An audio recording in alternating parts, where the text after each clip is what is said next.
Hoy vamos a continuar, se puede decir, con una segunda parte del el tema que iniciamos la semana pasada sobre administrar de manera correcta lo que Dios nos ha dado. Hemos dicho varias cosas y yo quiero de manera resumida repasar algunas cosas que dijimos la semana pasada. Puntos esenciales, puntos importantes sobre este tema, y una es que Dios es el creador de todo, ¿verdad? Él creó todo cuanto existe, todo. Por lo tanto, entonces, Él es el legítimo dueño de todo. Él es el legítimo dueño de todo lo que tenemos, de todo lo que somos incluso. Y Dios es el que provee entonces al hombre todo lo que tiene. Y lo pudimos ver esto desde Génesis, ahí en el capítulo 2. Si Dios es el creador, por lo tanto Él es el dueño. Si Él es el dueño, entonces todo lo que el hombre posee,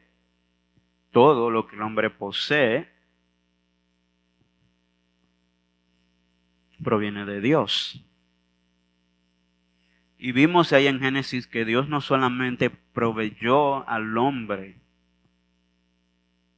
cosas, Él las proveyó de manera abundante.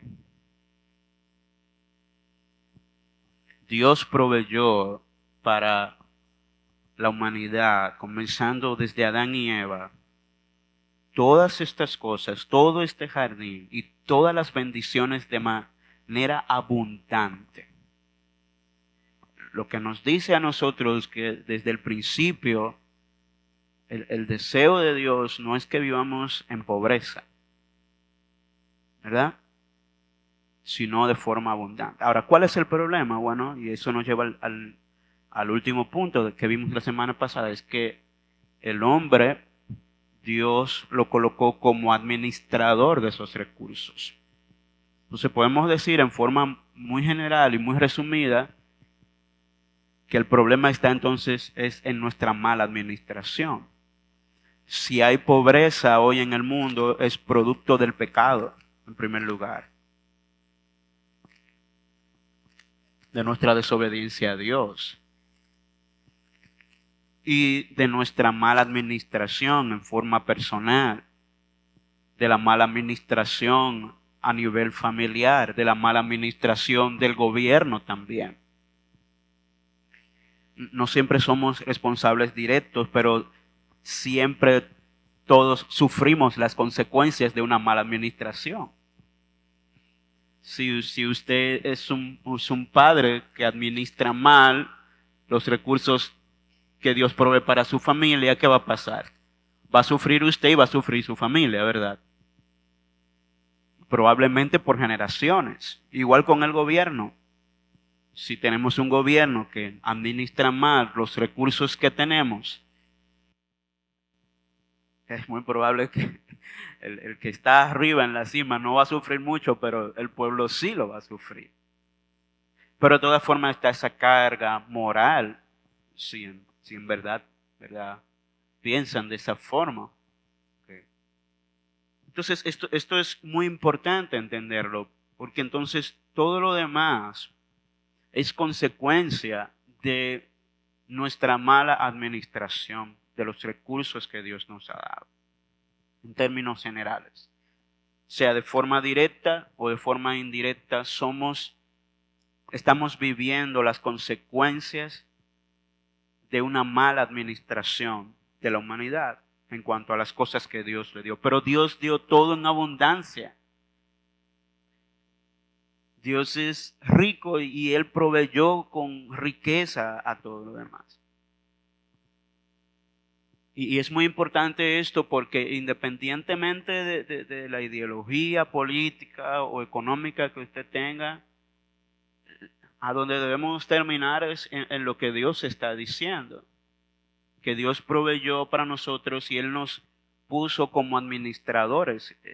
Y lo vimos, que decía, Dios colocó a Adán y Eva en el jardín para que lo labraran y para que lo cuidaran. Y ahí está la administración. Y se lo dio a ellos.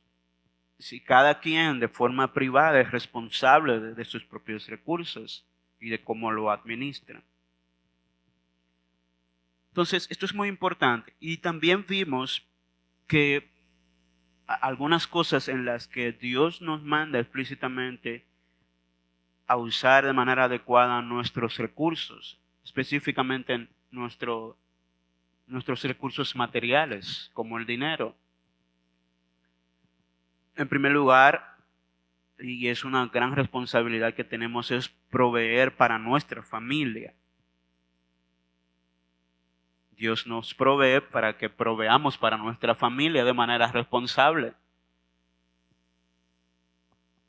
Y es un pecado no proveer para la familia o no querer proveer para la familia. Es un pecado. Hay muchas personas que ganan dinero, poco o mucho, pero ese poco o mucho, lo primero que hacen es cuando salen de la empresa el día del cobro, es ir a gastarlo en un bar, ¿verdad? O en juegos. Y no proveen lo que su familia necesite, luego tienen que tomar prestado. Dios nos ha llamado también a proveer y contribuir en nuestras responsabilidades con el gobierno, pagando nuestras deudas, pagando nuestros impuestos de manera responsable. Hay impuestos que nos sentamos a discutir usted y yo y estaríamos de acuerdo en que no nos gustaría pagar. Pero hay que pagarlos, ¿verdad?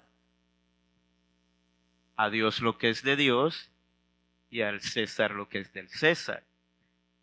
Y ustedes saben en qué contexto fue que Jesús dijo eso. Estamos tratando de ponerle un gancho sobre si era necesario pagar tributo al César y Jesús le dijo, sí, tienen que pagarlo. Es su responsabilidad.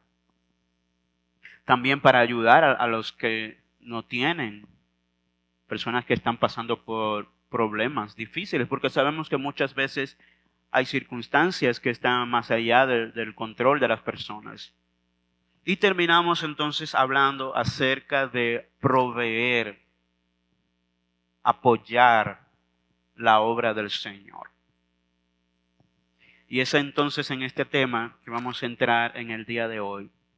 Apoyar la obra del Señor con los recursos que Dios nos provee. Eso es parte de lo que Dios nos ha llamado a hacer. Apoyar la obra del Señor con los recursos que Dios nos provee. Y hay varias cosas que yo quiero señalar en el día de hoy sobre este tema que me gustaría que usted ponga mucha atención, porque este es un tema del que a veces es un poco difícil hablar, sobre todo, desde la posición de un pastor o líder de una iglesia. Y vamos a ver más adelante por qué. Me imagino que ustedes lo saben, es un poco difícil hablar de esto, sobre nuestra responsabilidad de apoyar la obra del Señor con los recursos que Dios nos provee. Y es un tema en lo personal para mí un poco difícil de tratar. En un año y medio que tengo sirviendo al Señor desde esta posición de pastor, creo que es la primera vez que voy a tratar este tema de esta forma tan amplia. Pero no tengo ningún temor porque es de lo que la Biblia habla. Por lo menos no tengo ningún temor delante del Señor. Pero sí me preocupa porque hay mucha gente que cuando se habla de estos temas cierran sus oídos. Lo primero que quiero señalar es que dar es una parte esencial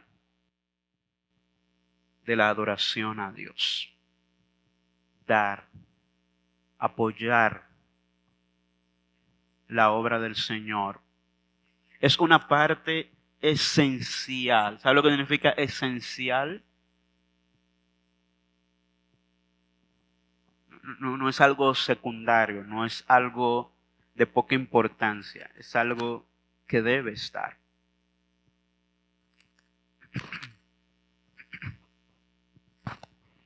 Desde el Antiguo Testamento podemos ver esto.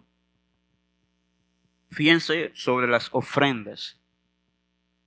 En el Antiguo Testamento, Dios reguló cuidadosamente la forma de dar de su pueblo mediante ofrendas voluntarias y también ofrendas específicas ordenadas por Dios. Hay muchos tipos de ofrendas que se mencionan en el Antiguo Testamento y fueron ordenadas por Dios para su pueblo. No fue que un día un líder se levantó con un capricho y dijo, necesitamos dinero o necesitamos recursos para continuar. No, Dios fue quien lo ordenó y fue quien puso las reglas de cómo deben ser estas ofrendas. En la mayoría de los casos eran ofrendas voluntarias, pero ordenadas por Dios. Fíjense lo que dice Deuteronomio capítulo 16, versículos 16 y 17. 3 veces cada año aparecerá todo varón tuyo delante de Jehová tu Dios en el lugar que él escogiere, en la fiesta solemne de los panes sin levadura, en la fiesta solemne de las semanas y en la fiesta solemne de los tabernáculos. Y ninguno se presentará delante de Jehová con las manos vacías. Cada uno con la ofrenda de su mano, conforme a la bendición que Jehová tu Dios te hubiere dado. Y aquí está hablando de un tipo de ofrenda específica. Hay más ofrendas que se mencionan en Levítico y en el mismo Deuteronomio. Se mencionan varios tipos de ofrendas que se ofrecían en diferentes ocasiones. Pero aquí está hablando de un tipo de ofrenda específica que se ofrecía en estas 3 fiestas especiales que celebraban los judíos. Y le digo, cuando te presentes en estas fiestas, no vayas con las manos vacías. Y trae tu ofrenda en tu mano, conforme a la bendición que Jehová tu Dios te hubiera dado. Y aquí podemos ver un principio de estas ofrendas también. Que las ofrendas, ¿qué son? Una forma de agradecimiento y una forma de adoración a Dios por lo que ya hemos recibido de Dios. No es una transacción como muchos predican hoy para manipular a la gente diciéndole, trae de lo que tú tienes para que Dios te dé más. No, el principio fundamental de la ofrenda es dar gracias a Dios por lo que ya has recibido. ¿Qué tenemos nosotros que no provenga de Dios? Ya aprendimos eso la semana pasada. Por lo tanto, cuando yo estoy ofrendando, yo no le estoy regalando nada a Dios. Yo le estoy devolviendo en forma de agradecimiento y con un propósito específico del 100% que Él me dio, del 100%. Dios me dio el 100% y de ese 100% yo estoy devolviendo en ofrenda a Él, en agradecimiento a Él, conforme a la bendición que he recibido de Él.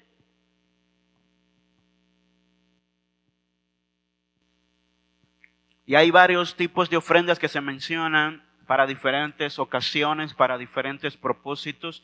Y esto era una forma, como ya he dicho, de adoración a Dios, de dar gracias a Dios por las bendiciones recibidas, y servían también como sustento y provisión para aquellos que servían al pueblo en los asuntos espirituales.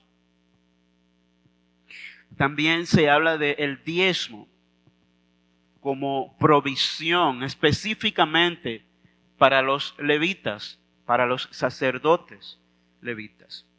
El diezmo, que se trata del 100%, ¿verdad?, de los recursos recibidos, por eso se llama diezmo, 10%, sostenía a los levitas que estaban dedicados al servicio sacerdotal. Y esto fue Dios mismo que lo ordenó. Fíjense en lo que dice Números capítulo 18, 23 y 24 sobre el diezmo. Mas los levitas harán el servicio del tabernáculo de reunión, y ellos llevarán su iniquidad, estatuto perpetuo para vuestros descendientes.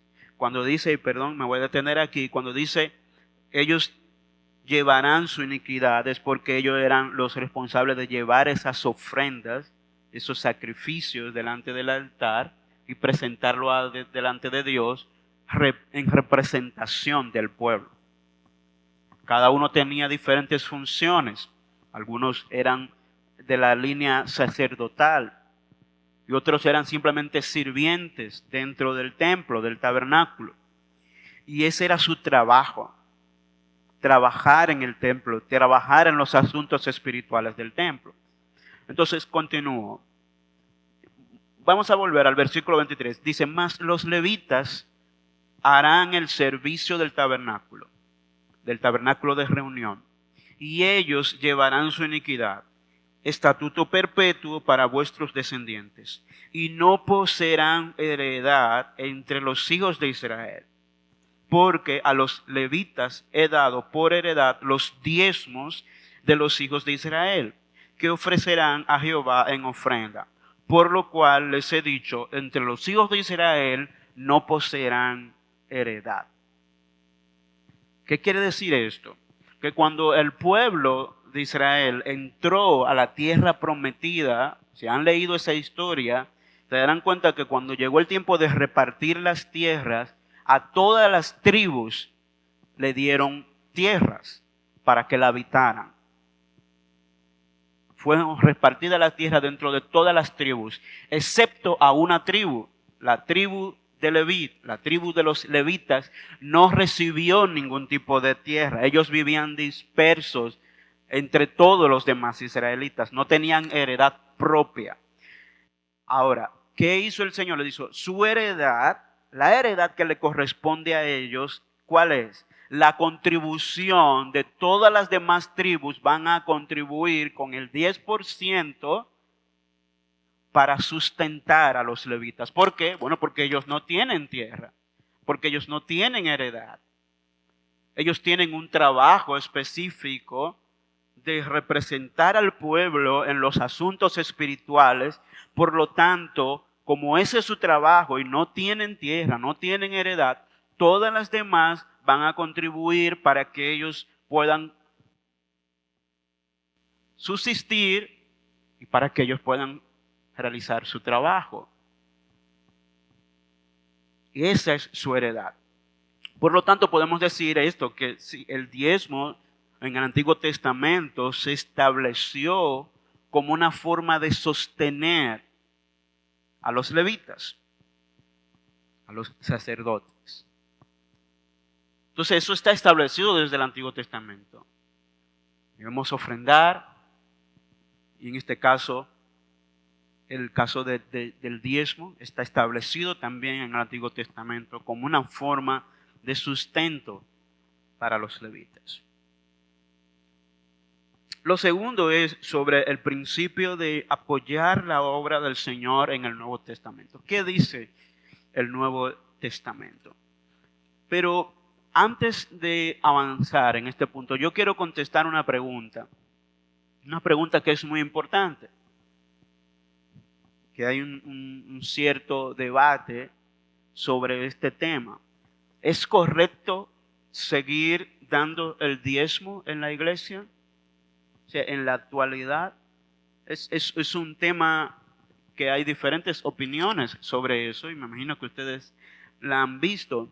Y el argumento principal que se usa para decir que el diezmo no debe continuar hoy en día es precisamente esto de que el diezmo en el Antiguo Testamento fue establecido para sustento de los levitas.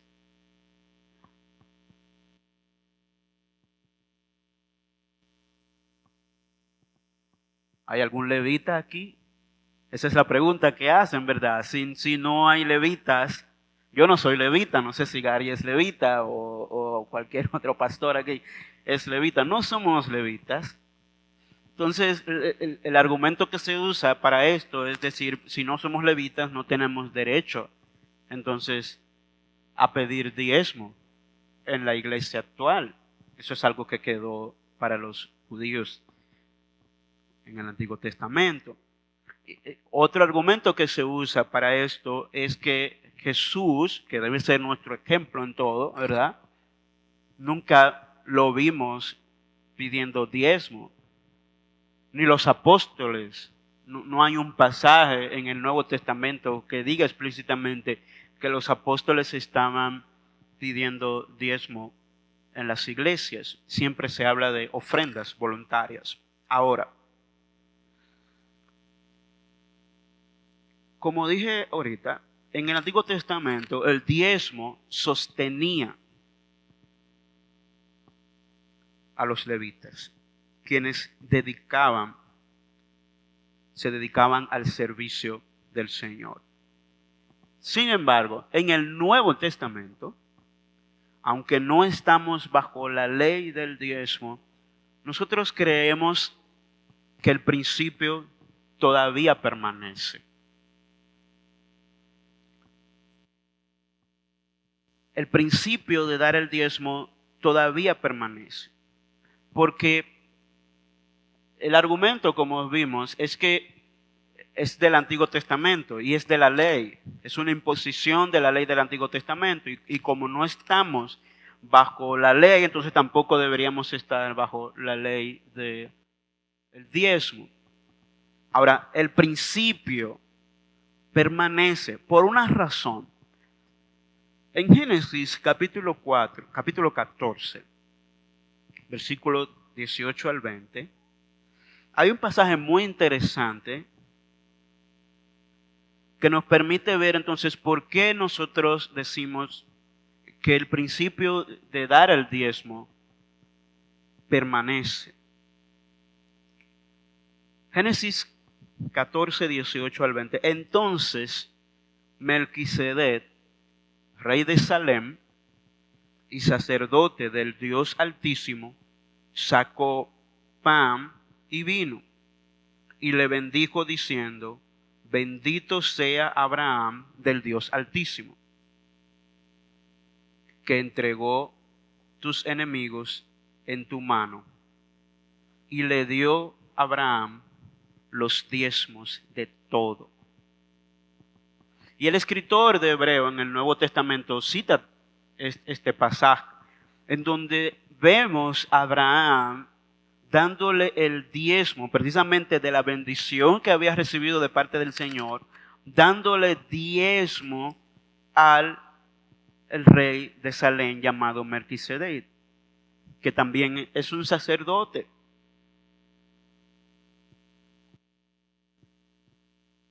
Y Abraham le está dando los diezmos. Lo interesante de este pasaje es que esto ocurre muchísimos años antes de Moisés, muchísimo antes de ser dada la ley.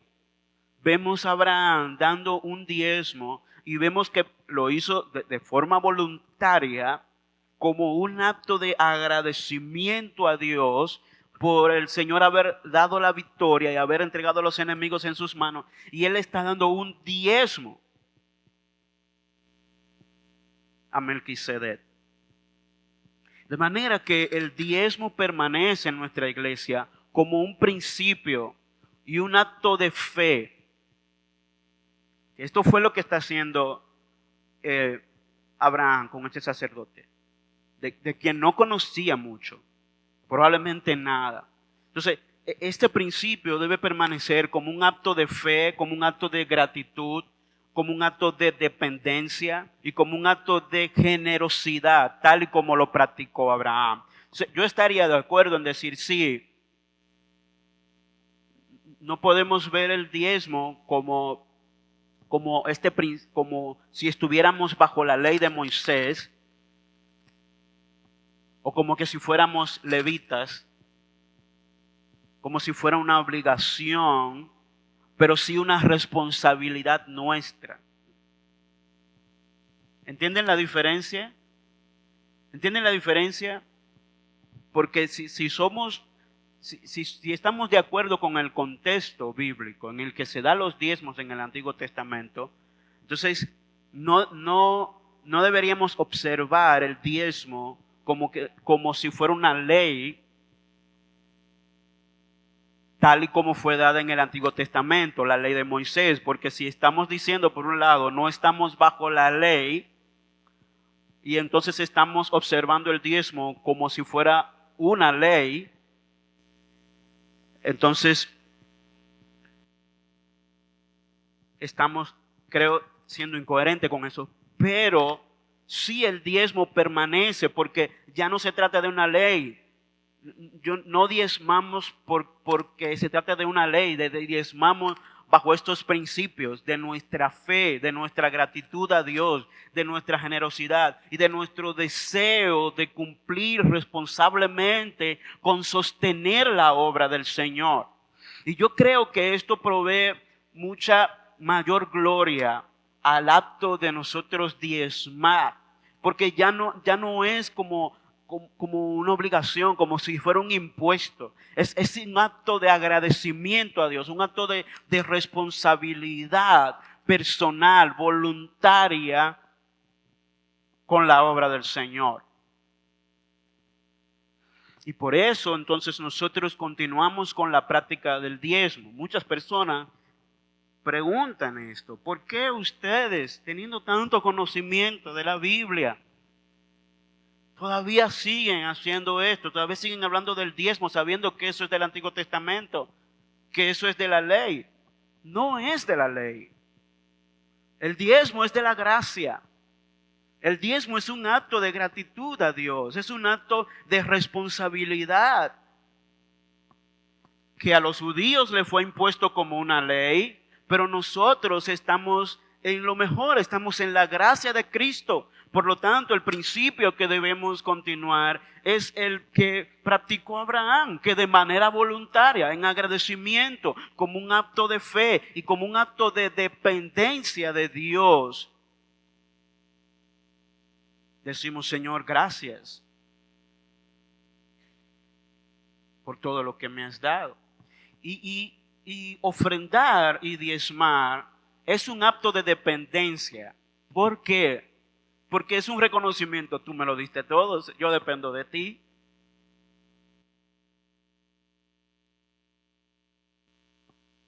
Y tú me proveíste el 100%.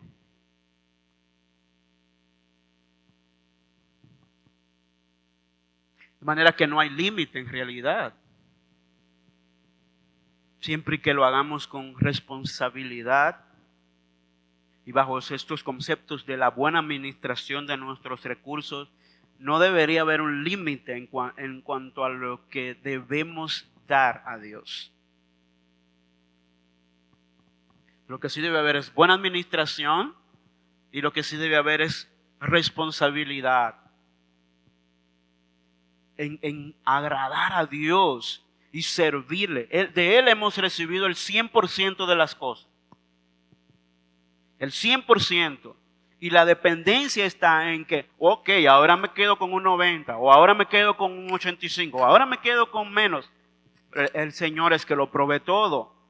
Y si Él proveyó una vez, Él va a volver a proveer para nosotros. Por lo tanto, el diezmo permanece por este principio de fe, de gratitud, de dependencia y de generosidad, tal y como lo hizo Abraham. Y estamos seguros que el Señor nos bendice y provee para nosotros.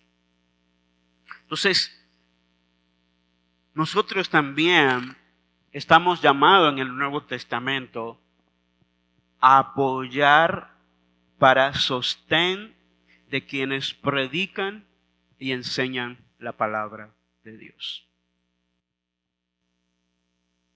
No somos levitas, pero sí hay personas que se dedican a la enseñanza y a la palabra de Dios. Y en el Nuevo Testamento se establece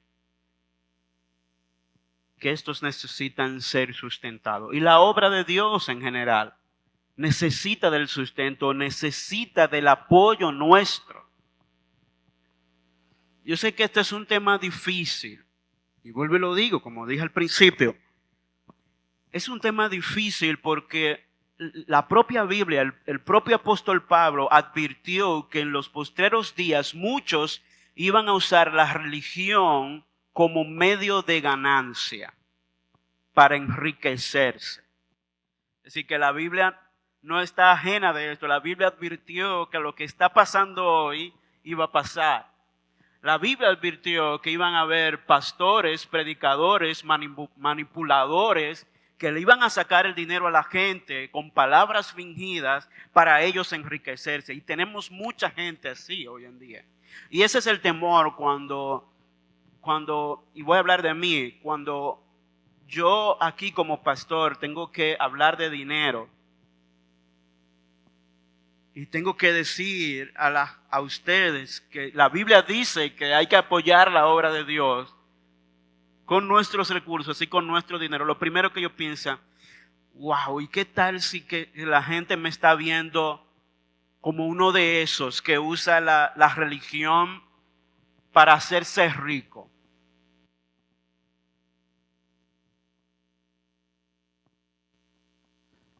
Y lamentablemente esos pastores y predicadores que viven mostrando a Dios como si Él fuera un mago, ¿verdad? Que multiplica y que da a todo aquel que trae sus recursos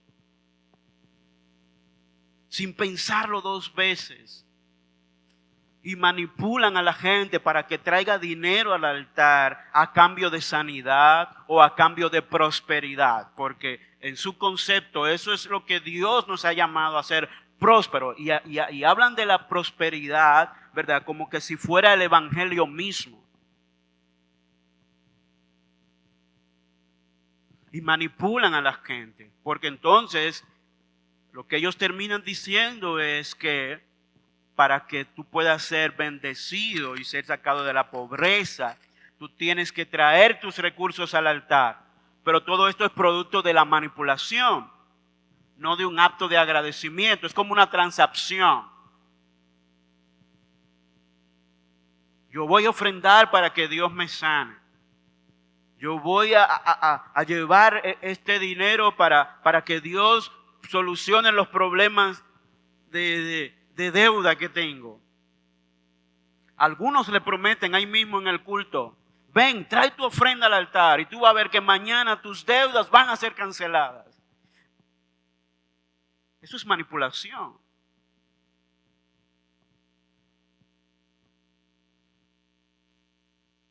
Yo he visto casos en donde en algunas iglesias hasta se hace rifas y subastas.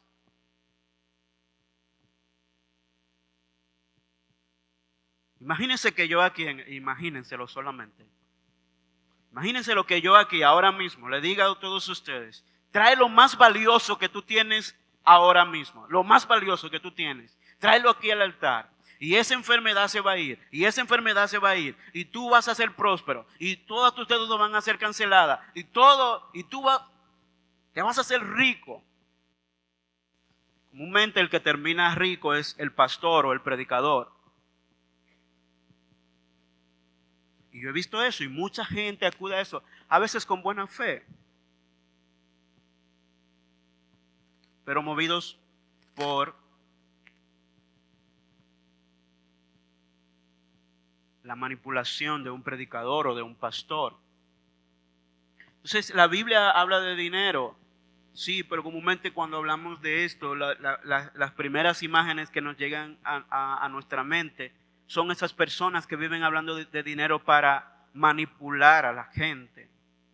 Ahora, el mismo que dijo que en los últimos tiempos iban a aparecer engañadores que iban a usar la religión para su propia ganancia, para hacerse rico con la religión, como hay muchos, producto de la manipulación, él mismo nos habla de lo que sí debemos hacer con nuestros recursos. Por ejemplo, en primer lugar se enseña de el deber de compartir recursos con quienes enseñan la palabra. Fíjese lo que dice Gálatas,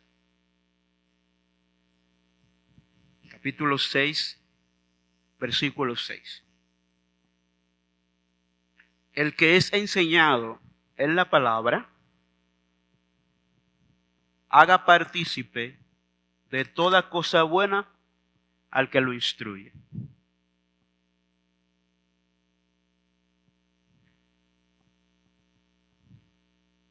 Si Pablo le está exhortando a la iglesia de los Gálatas, hermanos, ustedes que son enseñados en la palabra de Dios, bendigan al que los enseña. O sea, bendigan a esa persona que está dedicada a eso. ¿Cómo se hace eso? ¿No? Mediante ofrendas. Y probablemente en este contexto está hablando más que dinero, es cualquier tipo de bendición. El mismo Pablo, que advierte de que hay manipuladores, también dice a los hermanos, bendigan a los que los enseñan. También Pablo defiende el derecho legítimo de los ministros a recibir sustento. Primera de Corintios, capítulo 9, 11 al 14. Oigan, este es un pasaje muy interesante. Primera de Corintios 9, 11 al 14. Si nosotros sembramos entre vosotros lo espiritual, ¿es gran cosa si segáremos de vosotros lo material? Si otros participan de este derecho sobre vosotros, ¿cuánto más nosotros?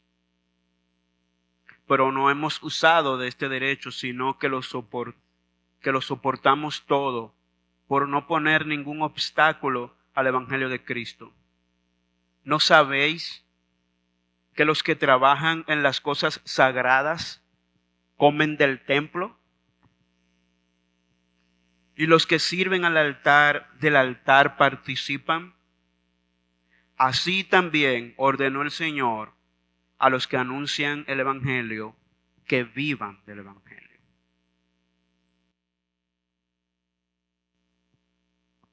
Pablo está diciendo aquí, y probablemente esto es respondiendo a una crítica que había dentro de la iglesia en cuanto a si era correcto que los predicadores y las personas que estaban dedicados al ministerio recibieran bendiciones materiales de parte de los hermanos. Y él dice, ¿qué hay de malo en eso? Si nosotros estamos trabajando en sembrar lo espiritual en ustedes, dedicarnos a eso, ¿es gran cosa si recibimos de ustedes bendiciones materiales? Eso debería ser visto como algo malo. Y él dice, si otros participan de este derecho sobre vosotros, ¿cuánto más nosotros? Que estamos trabajando en la vida espiritual de ustedes. Y Pablo dice que en su caso particular, en este caso particular, él dice, él había renunciado a ese derecho para que no sea obstáculo. para que no sea un motivo de murmuración. De manera que Pablo aquí, más que reclamar esto para él, lo estaba reclamando para los demás ministros que servían al Señor, más que para sí mismo. Aunque muchos dicen, basado en este texto, que Pablo nunca tomó ofrenda, algo que es erróneo. Pero en este caso específico, él está diciendo, sí, los que trabajan en el altar, los que anuncian el evangelio, que vivan del evangelio. Y dice, esto lo ordenó el Señor. El Señor ha ordenado, y lo vimos desde el Antiguo Testamento, y en el Nuevo Testamento, Pablo mantiene esta orden de que los que anuncian el evangelio, los que se dedican a la enseñanza, a la predicación, pueden recibir bendiciones de esa predicación. Y fíjese lo que sigue diciendo, versículos 14 al 16. Después que él dice, todo lo puedo en Cristo que me fortalece. En el versículo 14 dice, sin embargo, bien hiciste en participar conmigo en mi tribulación. Y me paro ahí. Conectando con esto, cuando él dice, todo lo puedo en Cristo que me fortalece, es para establecer bien claro que al final de cuentas, ¿verdad? Él iba a soportar todo lo que viniera sobre su vida y que él iba a seguir predicando el evangelio aunque los hermanos no le dieran ningún tipo de ayuda. ¿Por qué? Porque él dice, porque mi ministerio y lo que yo hago no depende de si ustedes me dan o no me dan.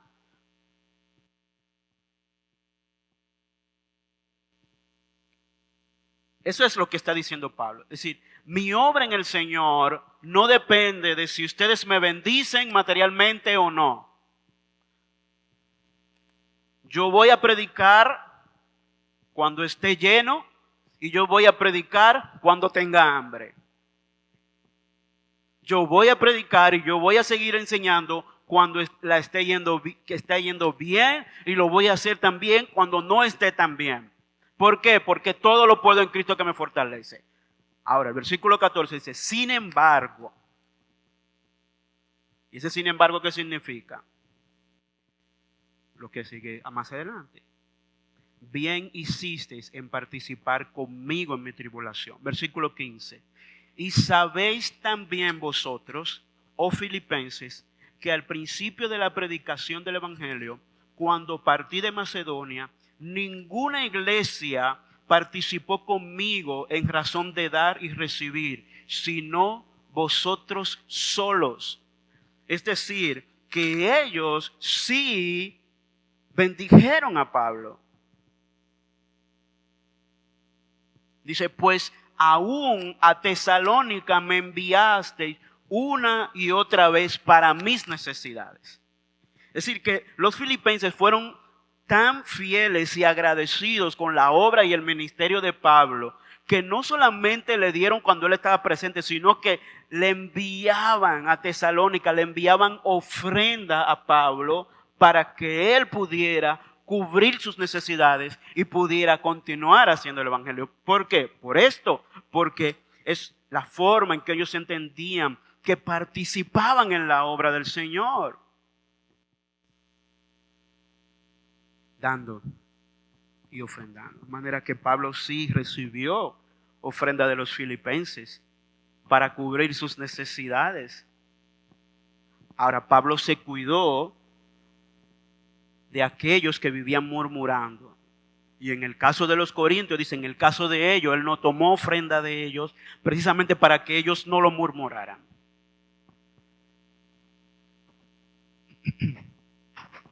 Pero bien hacen aquellos que participan y apoyan económicamente el ministerio. También se habla de el doble honor, que incluye reconocimiento y apoyo material a los que pastorean. predicando y enseñando. Fíjense lo que dice 1 Timoteo 5, 17 y 18. 1 Timoteo 5, 17 y 18. Los ancianos que gobiernan bien sean tenidos por dignos de doble honor, mayormente los que trabajan en predicar y enseñar. Pues la Escritura dice, no pondrás bozal al buey que trilla, y digno es el obrero de su salario. Cuando dice aquí ancianos, es la palabra para pastor, obispo. También es una palabra que se usa para pastor.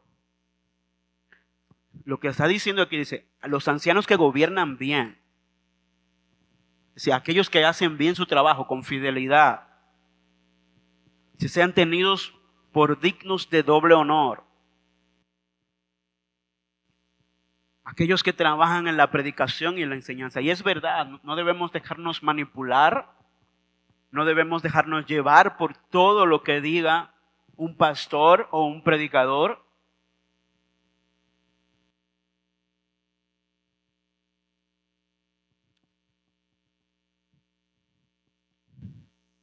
Pero aquellos que son fieles y hacen bien su trabajo, que gobiernan bien, o sea, que dirigen bien, se deben ser tenidos por dignos de doble honor. Mayormente los que trabajan en predicar y enseñar. ¿Qué significa eso? Entonces, que si un pastor o una persona que dirige una iglesia no está recibiendo esto, ¿debe renunciar a la enseñanza y a la fidelidad a Dios? No. Ya vimos el ejemplo de Pablo, que él le dice a los filipenses, mi fidelidad a Dios no depende de tener o no tener. Mi fidelidad a Dios no debe depender de tener o no tener, de que me vaya bien o no. Mi fidelidad a Dios debe depender del llamado y del poder de Dios en mi propia vida. Y yo como pastor y como predicador debo confiar que el Señor va a suplirme y que Él me va a fortalecer y que Él me va a ayudar cualquiera que sea la circunstancia. Pero la iglesia debe participar en bendecir a aquellos que sirven, a aquellos que administran, que gobiernan la iglesia, que dirigen la iglesia y que lo hacen bien, con gran fidelidad. De hecho, esto sirve como un incentivo.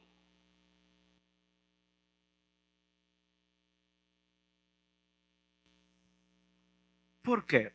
Como un incentivo. Que hay pocas personas que mantienen fidelidad a Dios en la enseñanza de la palabra y en sustentar la iglesia.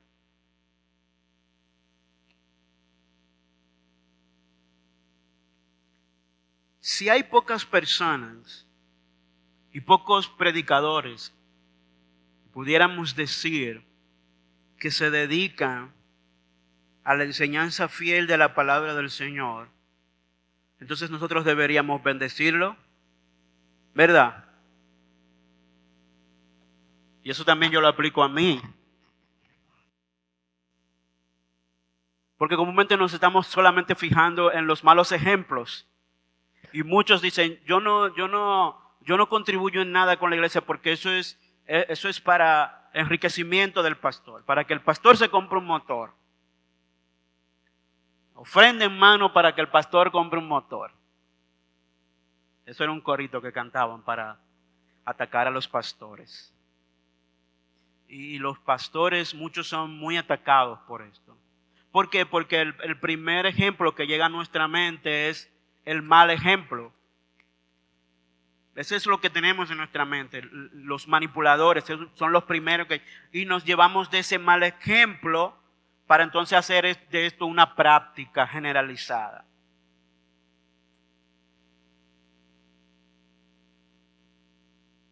Pero no es de la responsabilidad, y sobre todo si eres un creyente. Yo estoy hablando aquí mayormente a los creyentes. Me disculpan los amigos que están visitando hoy porque estamos hablando de este tema, pero yo estoy hablando mayormente a los creyentes porque esa es nuestra responsabilidad y deberíamos entender esto mucho mejor si somos agradecidos con el Señor.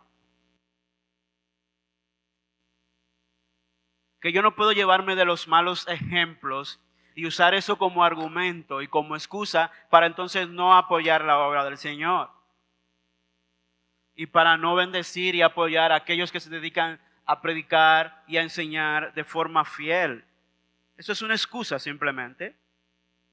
Pero la Biblia me está diciendo a mí que debemos contribuir y que debemos rendir doble honor a aquellos que gobiernan bien y aquellos que se dedican a la enseñanza de la palabra de Dios. Y yo no estoy hablando de esto solamente por mí, hermano. Y esta es la parte incómoda porque soy yo el que está predicando. Y no es difícil pensar que yo no estoy hablando de mí mismo. Pero yo quiero que usted confíe un poco más en mí y piense en esto. No estoy hablando solamente de mí, estoy hablando de sustentar la obra de Dios en general. Y nosotros tenemos planes, está en nuestros planes, ¿verdad?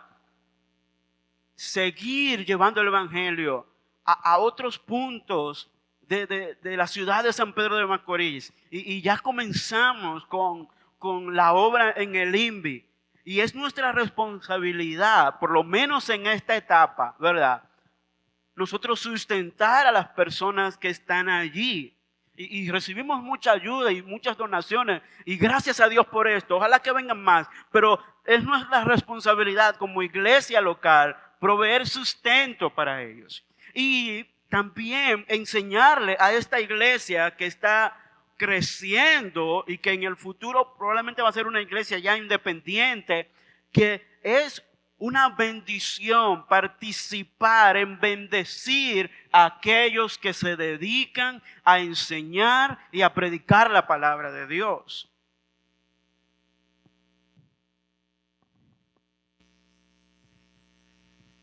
Esto no es costumbre ni cultura de la iglesia en Norteamérica. Esto es un principio bíblico.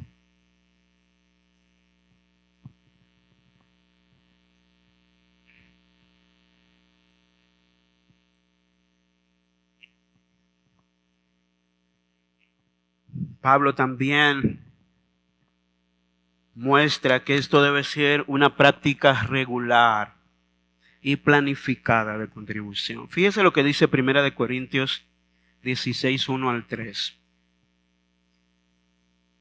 Discúlpame que me he extendido un poco más hoy. 1 Corintios 16, 1 al 3. En cuanto a la ofrenda para los santos, haced vosotros también de la manera que ordené en las iglesias de Galacia. Cada primer día de la semana, cada uno de vosotros ponga aparte algo, según haya prosperado, guardándolo, para que cuando yo llegue no se recojan entonces ofrendas. Y cuando haya llegado a quienes hubiereis designados por carta, a estos enviaré para que lleven vuestro donativo a Jerusalén.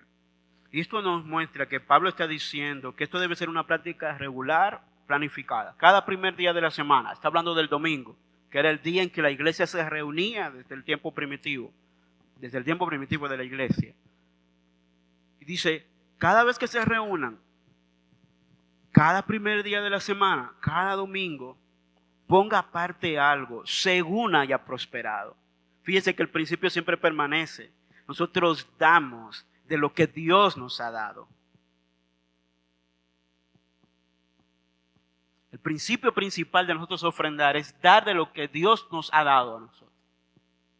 No como una transacción para que Dios me dé más, porque Dios es que Él que da todo en realidad.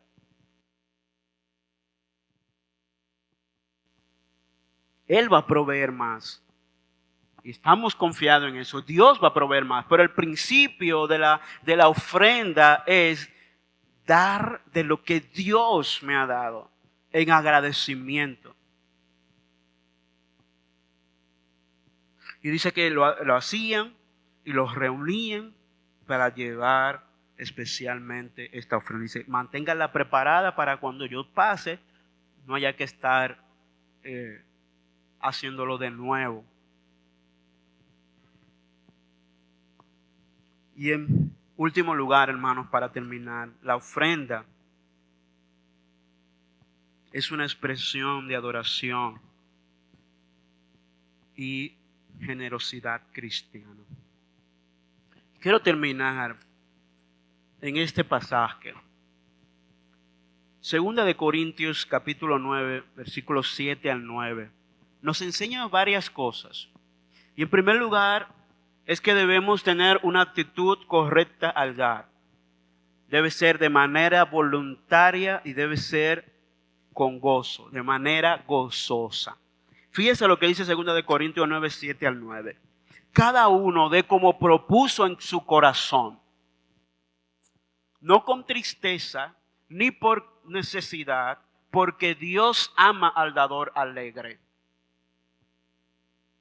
Y poderoso es Dios para hacer que abunden en vosotros toda gracia, a fin de que teniendo siempre en todas las cosas, todo lo suficiente, abundéis para toda buena obra, como está escrito, repartió, dio a los pobres, su justicia permanece para siempre. Es decir, que nuestro dar y nuestra contribución no debe ser el producto de un acto de manipulación. Que Dios nos libre de caer en este engaño, de pedir a ustedes que vengan a dar por algún tipo de manipulación nuestra. No, este debe ser un acto voluntario, por gracia, con alegría.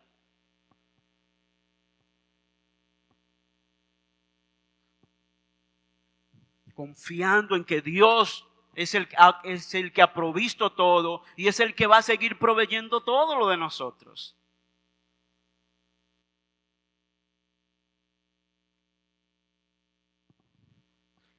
Hermano, yo le pido a Dios que me libre de algún día manipularlos a ustedes o de tratar de engañarlos, diciendo cosas que Dios no dice, prometiéndole cosas a ustedes que Dios no ha prometido, simplemente para que ustedes vengan como ovejitas mansas a traer el dinero que tienen sin pensarlo dos veces, pero producto de la manipulación, producto del engaño, producto de tergiversar un versículo bíblico para manipularlo a ustedes. Que Dios me libre de esto, pero de nosotros debe estar el dar a Dios como un acto de agradecimiento.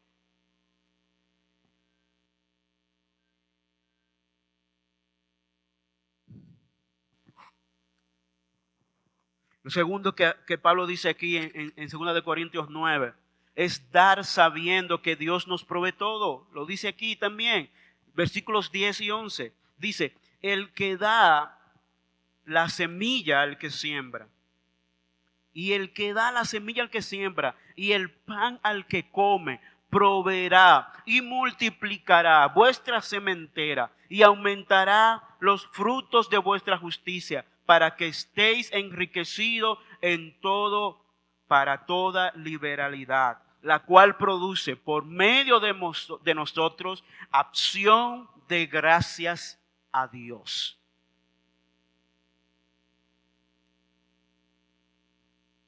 Y de nuevo aquí está el principio. Dios es el que provee todo. El que siembra, ¿por qué siembra? Porque Dios le dio la semilla para sembrarla. Al final de todo viene de Él. Nosotros trabajamos y tenemos todo lo que tenemos es porque Dios ha provisto todo lo que tenemos y nos ha provisto de capacidad, de inteligencia, de recursos para ponerlo a trabajar, para conseguir lo que tenemos. Él es el que da semilla al que siembra y Él es el que da pan al que come. Él es el que nos da todo.